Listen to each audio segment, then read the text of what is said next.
What happens when one of Britain's most beloved actors walks onto a morning talk show and gets blindsided by a host who refuses to show basic respect? In just 43 seconds, a simple question turns into the most uncomfortable moment in daytime television history, and it only takes one comment from Lorraine Kelly to send everything spiraling out of control. Colin Firth arrived at the studio that morning expecting a standard promotional interview. He had a new film to discuss, and Lorraine Kelly's show seemed like the perfect platform. Friendly, casual, the kind of chat that audiences loved. But from the moment Colin sat down on that bright orange sofa, something felt different. The energy in the room was tense, and Lorraine had a look in her eyes that suggested she wasn't interested in playing nice. Sitting alongside Lorraine on the panel were two other familiar faces from the show. There was Ross King, the entertainment correspondent, and Christine Lampard, who often filled in as a co-host. Both of them seemed relaxed at first, ready for what they thought would be another pleasant morning interview. Lorraine started with a smile that didn't quite reach her eyes. "Colin Firth, everyone. Lovely to have you here. Finally." That word hung in the air. Finally. As if Colin had been avoiding her show for years, as if he owed her something. Colin shifted slightly in his seat, but maintained his composure. "Thank you for having me, Lorraine. Happy to be here." "Are you, though?" Lorraine shot back, her smile sharpening. "Because your people made it quite clear you weren't interested in coming on this show for the longest time." Ross King jumped in quickly, trying to smooth things over. "Well, he's here now, and that's what matters. Colin, tell us about the new film." But Lorraine wasn't done. She leaned forward, ignoring Ross completely. "I'm just curious, Colin, what changed your mind? Did your film not get enough interest from the bigger shows?" The audience went quiet. Christine Lampard's eyes widened, and she glanced nervously between Lorraine and Colin. This wasn't the warm, bubbly morning chat viewers were used to. Colin took a breath, clearly trying to maintain his professionalism. "I don't think that's entirely fair," Colin said carefully. "I've been busy with filming schedules. It's not personal."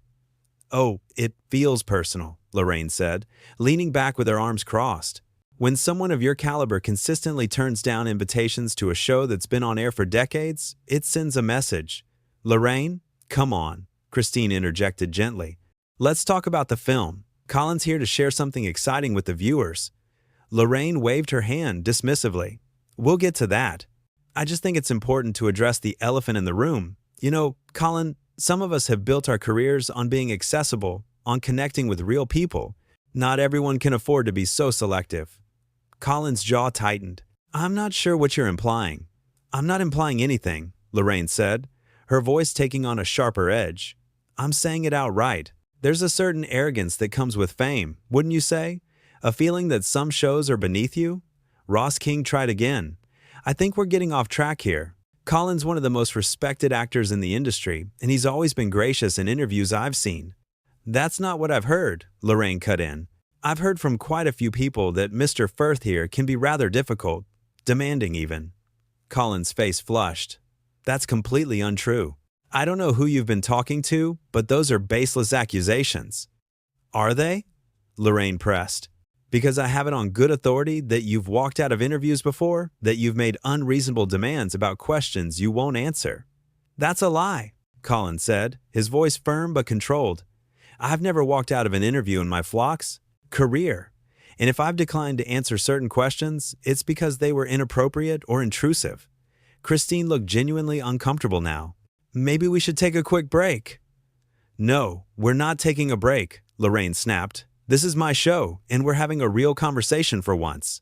I'm tired of these celebrity interviews where we just throw softball questions and pretend everything is perfect. There's a difference between asking tough questions and being outright disrespectful." Colin replied, his patience clearly wearing thin. "And right now, you're crossing a line." Lorraine laughed, but it was cold. "Oh, I'm crossing a line? That's rich coming from someone who's spent their entire career playing posh characters and looking down their nose at everyone else." The audience gasped. This had gone from uncomfortable to hostile in a matter of minutes. Ross King looked like he wanted to disappear into the sofa cushions. Christine put her hand on Lorraine's arm, trying to calm her down, but Lorraine shook her off. "You don't know anything about me," Colin said, his voice low and steady. "You've made assumptions based on gossip and your own prejudices." "Prejudices?" Lorraine's voice rose. "I'll tell you what's prejudiced. It's assuming that a morning talk show isn't worthy of your time. It's treating the people who work here, who wake up at 4 in the morning to put this show on air, like we're second-class citizens in the entertainment world. I have never, ever treated anyone that way, Colin said, standing his ground. And frankly, Lorraine, if this is how you treat your guests, I'm not surprised people might be hesitant to come on. Excuse me? Lorraine stood up now, her voice getting louder. Are you seriously sitting here on my show, insulting me? I'm defending myself against your attacks, Colin countered. You invited me here under the pretense of discussing my work, and instead you've spent the entire time hurling accusations and insults. Ross tried one more time to intervene. Let's everyone just take a breath here. This has gotten out of hand. But Lorraine was on a roll now. You know what your problem is, Colin? You think you're better than everyone else? You walk around with that superior attitude, that stuffy British reserve, acting like you're royalty. And you, Colin said, his voice finally rising to match hers, seem to have a massive chip on your shoulder. I don't know what I've done to deserve this treatment, but I won't sit here and be your punching bag because you're having some sort of personal crisis. The words hit Lorraine like a slap. Her face went red, and for a moment, she seemed too stunned to speak. Christine's mouth fell open. Ross looked absolutely mortified. A personal crisis? Lorraine repeated, her voice dangerously quiet now. How dare you? How dare I? Colin shot back. You've done nothing but attack me from the moment I sat down. You've questioned my character, my professionalism, spread rumors, and when I defend myself, you act like I'm the one being unreasonable. Get out, Lorraine said suddenly. Everyone froze. Christine looked at Lorraine in disbelief. Lorraine, you can't be serious. I'm absolutely serious, Lorraine said, pointing toward the exit. Get out of my studio. This interview is over. Colin stared at her for a long moment. The audience was completely silent. You could hear the cameras still rolling, capturing every second of this disaster. Ross King had his head in his hands. Christine was shaking her head slowly, clearly unable to believe what was happening. With pleasure, Colin said finally. He stood up, straightened his jacket, and looked directly at Lorraine. You know, I came here today with nothing but good intentions. I was actually looking forward to this. But you've shown your true colors, and frankly, they're not very appealing. Save your speeches, Lorraine spat. Just go. But Colin wasn't finished. You talk about connecting with real people, about being accessible, but what you've done here today is show everyone watching that you're more interested in creating drama than having genuine conversations. You've embarrassed yourself, your show, and your colleagues. He gestured to Ross and Christine, both of whom looked absolutely miserable. These two have tried repeatedly to salvage this interview, to bring things back on track, but you were determined to make this ugly from the start. I genuinely hope you figure out whatever it is that's making you so bitter, because this isn't the person viewers fell in love with over the years. Lorraine's hands were shaking. I said get out. I'm going, Colin said calmly. But before I do, I want to say this to your audience. You all deserve better than this. You deserve a host who treats guests with respect, who fosters interesting conversations, not someone who ambushes people for ratings. He started to walk off the set, his microphone still attached. One of the crew members rushed forward to unhook it, but Colin waved him off. I'll bring it back. He turned back one last time to face Lorraine, who was still standing there, trembling with rage. You had a chance to have a great interview today, Colin said. We could have talked about the film, about the craft of acting, about anything meaningful. Instead, you chose this. I hope it was worth it. And with that, Colin Firth walked off the Lorraine Kelly show set. The cameras kept rolling as Lorraine stood there, speechless, for perhaps the first time in her career. Christine had tears in her eyes, clearly devastated by what had just transpired. Ross King was staring at the floor, unable to look at anyone. The silence in the studio was deafening. Lorraine finally sat back down, but she seemed smaller somehow, deflated. She opened her mouth to speak, then closed it again. What could she possibly say? How could she explain what had just happened? To the viewers at home? Christine reached over and squeezed her hand, but Lorraine pulled away. We need to go to commercial, she said to the producers, her voice barely above a whisper. But the damage was done. In just a few short minutes, what should have been a routine celebrity interview had become a complete catastrophe. And it was all there, captured on camera, for everyone to see. Ross King finally spoke up, his voice shaky. I think we all need to take a moment here. There's nothing to take a moment about, Lorraine said, but her voice lacked conviction. She knew, everyone knew, that this was bad, really bad. The audience sat in stunned silence. Some people looked shocked, others looked sympathetic toward Colin. A few looked angry at how Lorraine had behaved.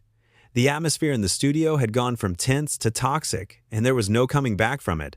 Colin had reached the backstage area by now. Staff members watched him pass, their faces a mixture of sympathy and shock. One brave production assistant approached him. "Mr. Firth, I'm so sorry about what happened out there." Colin gave her a kind smile despite everything. "It's not your fault. You all do wonderful work here. This isn't a reflection on any of you." His words were gracious, professional, exactly what you'd expect from someone of his caliber, which made Lorraine's behavior seem even worse in comparison. Here was a man who had just been publicly humiliated and attacked, and he was still thinking about the feelings of the crew members. Back on set, Lorraine was trying to compose herself. Christine was whispering urgently to her, probably trying to figure out what to do next. Ross King had gotten up and walked over to speak with the producers. Everyone was in crisis mode. "We're back in 30 seconds, someone called out. Lorraine straightened her posture, fixed her hair, and tried to put on her professional face. But there was a shakiness to her that hadn't been there before. The confidence, the bravado, it had all crumbled. She knew she'd made a terrible mistake, and now she had to face the cameras and try to explain it. Christine leaned in close. "What are you going to say?" "I don't know," Lorraine admitted, and for the first time, she sounded genuinely scared. The floor manager counted down. 5, 4, 3, 2. The red light came back on. Lorraine looked directly into the camera, and for a moment, she said nothing. Her mouth opened, closed, opened again. She was struggling, visibly struggling, to find the words. Well, she finally managed. That was certainly unexpected. It was a massive understatement, and everyone knew it. Christine tried to help. These things happen in live television. But Ross wasn't letting her off that easy. "I think we need to acknowledge that what just happened was, well, it was unprofessional. On all sides." Lorraine shot him a look, but Ross continued. "Colin Firth is a respected actor, and he came here in good faith. Whatever issues there may have been behind the scenes, they shouldn't have been aired like that." "Ross," Lorraine warned. "No, I'm sorry, but I have to say this," Ross insisted. "The viewers deserve honesty. That interview went off the rails, and it wasn't Colin's fault." Lorraine's face went red again. "I think we can agree to disagree on that." "I don't think we can," Christine said quietly, surprising everyone. "Lorraine, I love you. You know I do. But what happened there, the things you said, they weren't okay." Lorraine looked between her two panelists, and for the first time, she seemed to realize that she'd lost them too. They weren't backing her up. They were calling her out. Gently, perhaps, but still calling her out. "I was trying to have a real conversation," Lorraine said defensively. "I'm tired of these fake celebrity interviews where no one says anything meaningful. There's a difference between asking tough questions and launching personal attacks," Ross said. "And what you did crossed that line." The audience murmured in agreement. Lorraine could feel the room turning against her. This was her show, her studio, her audience, and she was losing them in real time. Meanwhile, Colin was in his dressing room, packing up his things. His phone was already blowing up with calls and messages, but he ignored them all. He just wanted to get out of there with whatever dignity he had left. There was a soft knock on the door. "Come in," he called out. It was one of the makeup artists. "I just wanted to say, for what it's worth, everyone back here thinks you handled that brilliantly. We're all really sorry about how Lorraine treated you." Colin smiled sadly. "Thank you. That means a lot." "She's not usually like that," the makeup artist continued. "I don't know what got into her today." "Neither do I," Colin admitted. "I genuinely have no idea what I did to provoke that kind of response." "You didn't do anything," the makeup artist said firmly. "That was all on her." Back in the studio, the show was limping toward its conclusion. Lorraine had tried to move on to other segments, but the energy was completely off. The audience couldn't focus on anything else. Christine and Ross were going through the motions, but their hearts clearly weren't in it. Every few minutes, Lorraine would try to justify her actions. "I just think celebrities need to be held accountable," she'd say. Or, "We can't just let people waltz in here and act superior." But each time she spoke, she dug herself deeper. Christine and Ross had stopped trying to help her. The audience had gone cold. Even the crew seemed checked out, just waiting for the show to end so they could process what had happened. Colin had left the building by the time the show wrapped up. He'd slipped out a side entrance, avoiding the cameras that were surely waiting out front by now. Word had already spread about the disastrous interview. Social media was exploding. Videos of the confrontation were being shared thousands of times, and in every comment, every post, every discussion, the consensus was clear. Colin Firth had been ambushed. He'd been treated unfairly. He defended himself with grace and dignity. And Lorraine Kelly had shown a side of herself that no one wanted to see. The show finally ended. The second the cameras cut, Lorraine stood up and walked off set without saying a word to anyone. Christine sat there looking shell-shocked. Ross shook his head slowly, gathering his notes. "That was the worst thing I've ever been a part of," Christine said quietly. "Me too," Ross agreed. "And I've been in this business a long time," the audience filed out, buzzing with conversation. Staff members clustered in groups, speaking in hushed, urgent tones. Everyone knew they'd just witnessed something that would be talked about for years to come, not for good reasons. Not because it was entertaining or interesting, but because it was a complete disaster. In her dressing room, Lorraine sat alone, staring at her reflection in the mirror. The makeup that had looked perfect at the start of the show was now smudged. Her eyes were red. She looked tired, defeated, nothing like the bright, bubbly host that millions of viewers had come to love. Her phone rang. It was her producer. She didn't answer. It rang again. And again. She turned it off. Because what could she possibly say?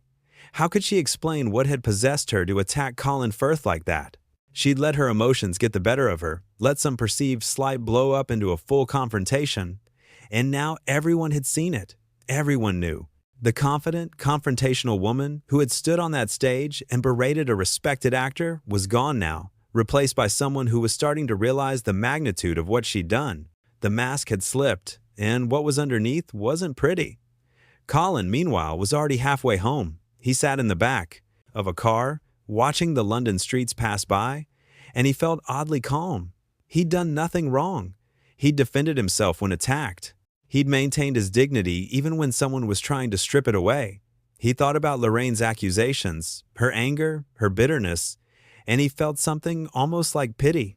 Whatever was going on with her, whatever had caused her to lash out like that, it clearly had nothing to do with him. He'd just been a convenient target. His phone buzzed with another message. This one was from his agent, just 3 words. "You handled that perfectly," and he had. When faced with hostility and disrespect, Colin Firth had remained professional, articulate, and composed. He'd called out bad behavior without stooping to that level himself. He'd walked away with his head held high.